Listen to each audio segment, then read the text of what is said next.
Welcome to Not Milk Never Milk. Subscribe if you're lactose intolerant.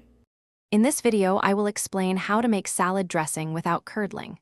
Many people struggle with dressings separating, but with a few simple techniques, you can achieve a perfectly smooth and creamy result every time.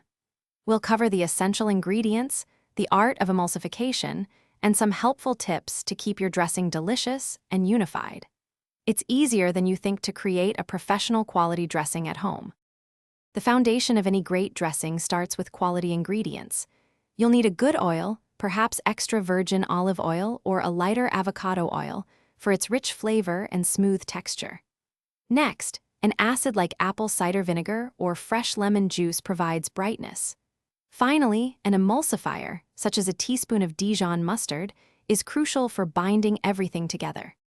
The key to preventing curdling is proper emulsification. Begin by whisking your acid and emulsifier, like Dijon mustard, vigorously in a bowl. Then, very slowly, almost drop by drop, start drizzling in your chosen oil while continuously whisking.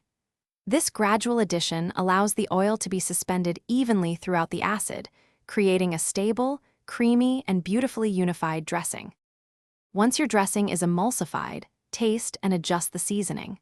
A pinch of salt and a grind of black pepper can make a big difference. For storage, keep your homemade dressing in an airtight container in the refrigerator. If it separates slightly over time, don't worry. A quick re-whisk before serving will bring it right back to its creamy, delicious consistency. Enjoy your perfect dressing. Thanks for watching. If this was helpful, leave a like and consider subscribing. See you next time.